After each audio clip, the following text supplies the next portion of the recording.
And a nice segue into our main remarks this afternoon, which will come from our Minister of Tourism, your Minister of Tourism, the Honorable Edmund Bartlett. Make him welcome.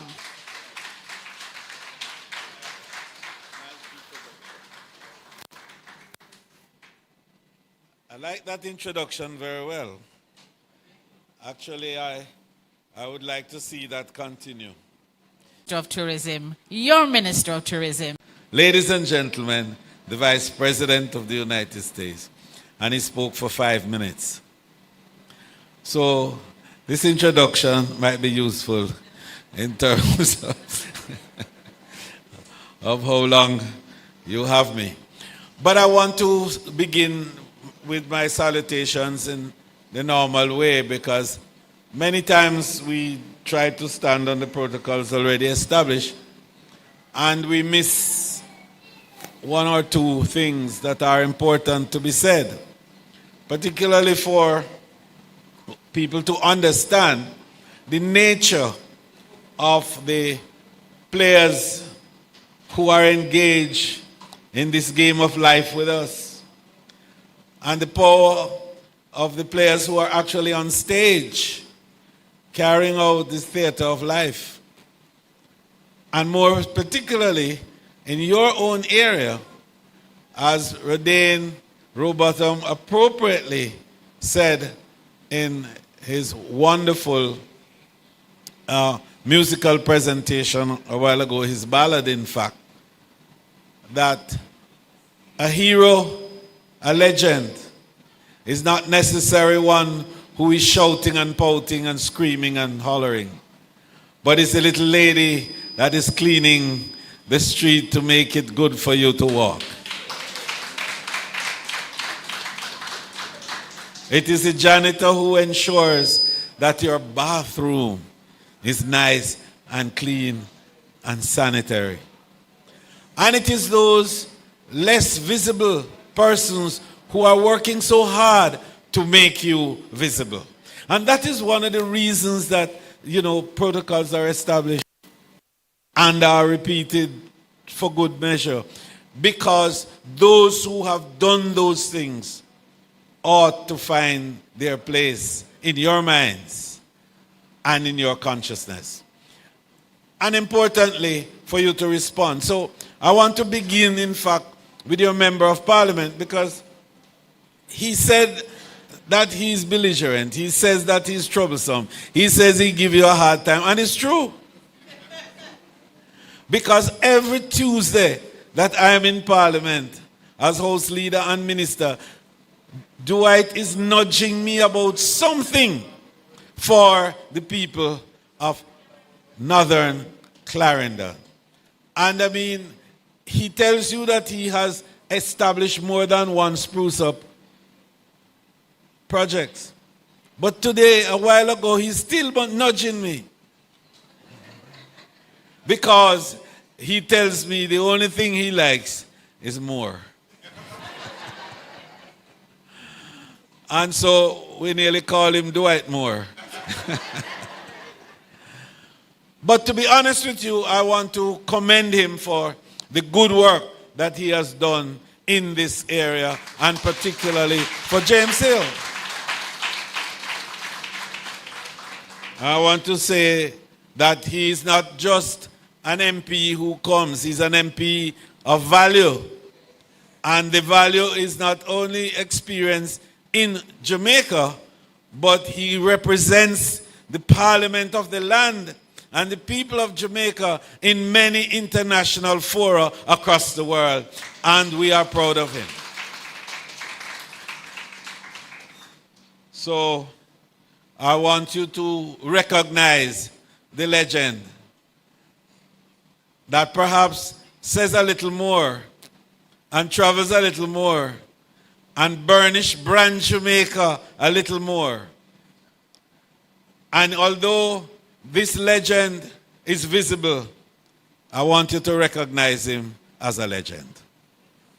And thank you very much, Dwight, on behalf of your people.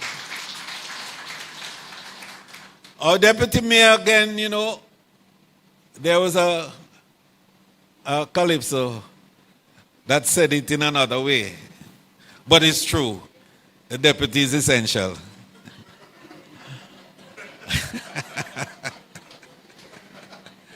The mayor will tell you. I'm not sure about anybody else, but I know the mayor will tell you. And so we want to really acknowledge Mayor Mundell, who is here, deputy mayor, acting for the mayor. And if you're acting for the mayor, then you are really in the mayor's stead. One day Busher? It's still Busher. All right. And we're saying that a legend does not have to be doing everything every day, everywhere. But a legend must do what he has to do quietly and well. And as long as you are doing it well, you are a legend. Martin Luther King did say it, that if you are a street cleaner, sweep the street like Michelangelo painted art. And then you will be. And this is my addition to his comment. And this is Rohan's statement that I'm borrowing. You will be a legend.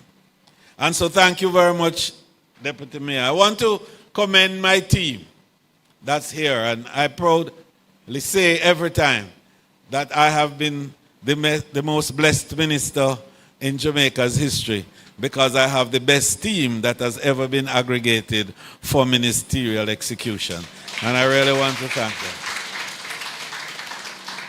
And it is true, all over the world that we go, people talk about how we have managed tourism in Jamaica.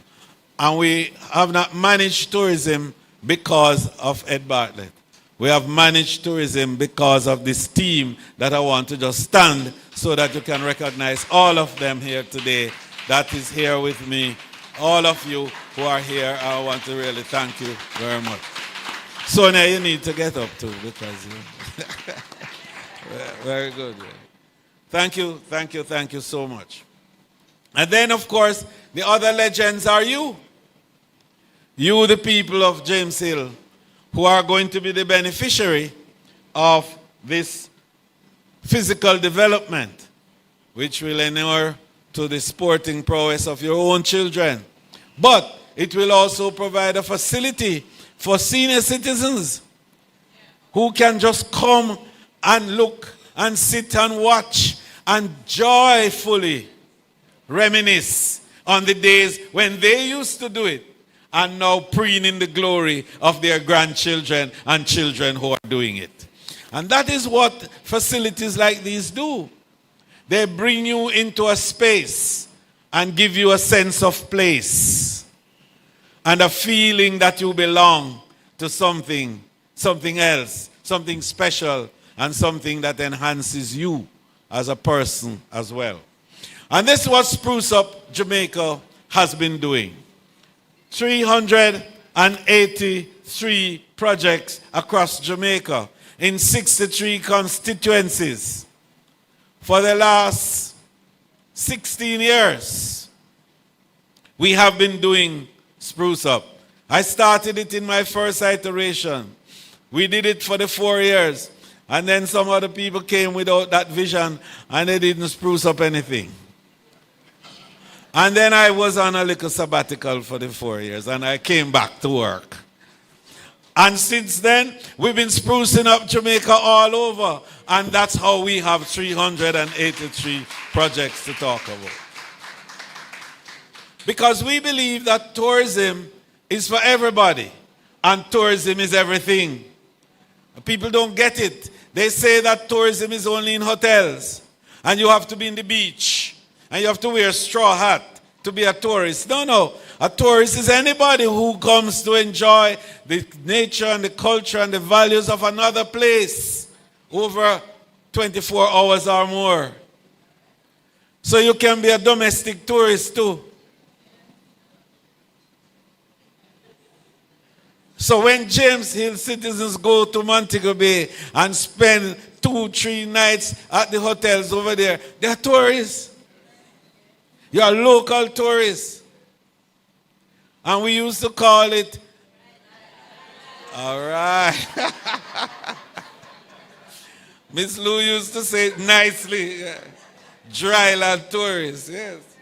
So I want you to feel that all that we are doing is not just to bring foreign exchange to Jamaica, as important as that is. Because when we bring the foreign exchange, you can get medical supplies that we don't have. You can buy rice that we don't produce. You can buy flour to make your dumpling that we don't produce. You can buy motor car, which we don't produce. You can buy bicycles and all sorts of other facilities. You can buy clothes that we don't produce. That's the importance of the tourism dollar, the foreign exchange that comes into Jamaica. So you don't have to be in Montego Bay to benefit or Ocho Rios to benefit. Right up in here in James Hill, you see the effect and the impact of the dollar that the tourist brings into Jamaica that stays here and that enables us to acquire the things we don't have that are so important for our daily living. And I wanted you to feel that, because when you see what has happened to some of the little towns in Jamaica that have tourism, some of the little places, and you can't even call them places properly before tourism came. When you look at all places like Negril that you go to often, Negril, when I was a little boy, was a place where mosquito infested the place and it's swamp, and you only go there to catch crab. Today, Negril is the third most important tourism center in the Caribbean and produces a third of the $4 billion US foreign exchange that comes into the country from tourism. You go there now, there are hotels, there are fancy houses. The ordinary guy is enjoying a better standard of living and a quality of life. Closer to home, you have Ocho Rios, which is just on the other side of the mountain. And you see, before Mr. Siaga became Minister of Development and saw the potential of that little sleepy fishing village, all that used to happen there is canoes used to go out, catch some fish, and people come back and them sell. Today, Ocho Rios is the most popular destination on the north coast of Jamaica, except Montego Bay. You know I'll run into trouble if I don't say that. Okay? But look at Ocho Rios today and the development, the jobs that have been created, the quality of life that is now there for people. Cruise shipping. Look at Falmouth. Falmouth was merely an entrepot for shipping rum and molasses, and way back in the old days, sugar. Today, Falmouth is the largest and most important cruise port in the entire Caribbean. Look at the development in the town. All because, again, of tourism. And then we have now a new business model that has developed in tourism. And I want to say very clearly to you that Jamaica has a lot to give credit and to feel proud about. Because when this thing called Airbnb that you hear about, that up here in James Hill you have, and all over Jamaica you have, when that idea came about, the world of tourism said, no, we don't want it. Your little minister was at the time the chairman of the executive council of the affiliates of the United Nations Tourism Organization. And they came to me with it, the Airbnb executive and the big boys. And the big boy said, no, we don't want it. I stood up and said, this represents innovation in tourism.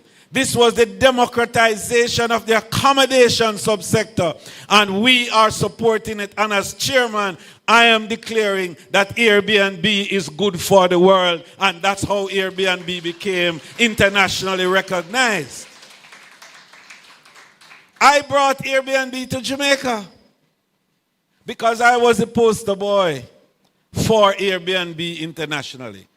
And so in 2016, when I came back in the next iteration, by 2017, Airbnb was here. And today, a third of the tourists who come to Jamaica last year were occupying Airbnb spaces across Jamaica. So I don't want to politicize Airbnb. And I don't want anybody to try to do it.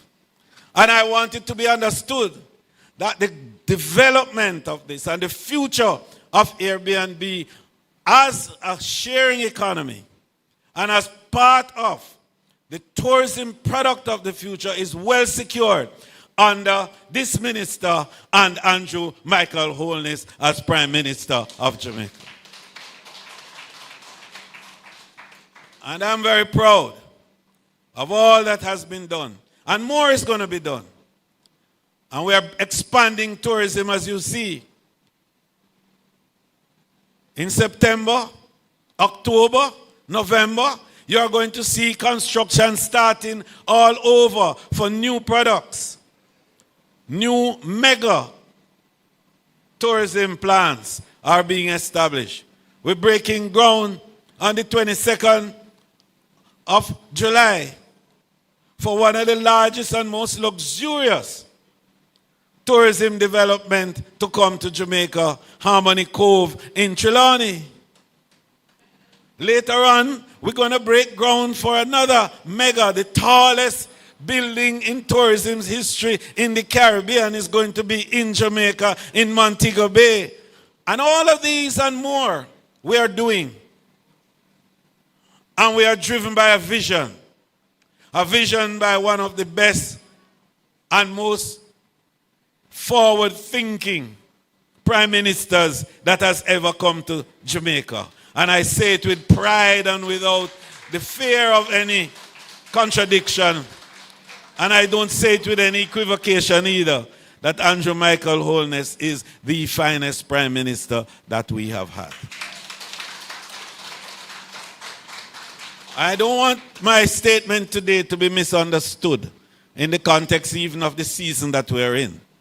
But I needed to make the point in the context of Rodane's own ballad to us a while ago, that legends are among us and we must recognize them. And when you have done it and done it well, you become a legend. So I'm excited about the prospect of this court with its multi-purpose attributes, enabling varied sports to be played and practiced right here in that single space. You can play volleyball, you can play netball, you can play basketball, you can play all kinds of other ball, you can even do scrimmage football on it, and you can play wind ball cricket on it, you know, softball cricket. And that's what these multi-purpose courts do. But what it also provides you is with a facility that is well appointed. And so it's a safe facility. And part of what worries some of our athletes in terms of their own development is the infrastructure that exists. Some have to run on very rough surfaces, uneven surfaces that damage their limbs and make them even scared to go and train. When we build courts like these, properly appointed, you have an opportunity to go and to excel and to extend yourself and feel comfortable that it is safe to do. And that is what these courts do. And then the facility here, which will provide for you an opportunity now for community engagement, for discussions, for looking at issues together. Behind you is the restorative justice area that you could deal with conflict resolution. And to the big point that your MP has made, that he believes in the family, and the only unit in society that will enable stability and sustainability is the family. And I want to commend you for that, MP Siblis. And I want to recommend your position to the rest of us across the island who are members of parliament. Take the family, make the family strong. Communities will be strong, parishes will be strong, and Jamaica will be strong. Let's choose Jamaica to make it the best place on earth.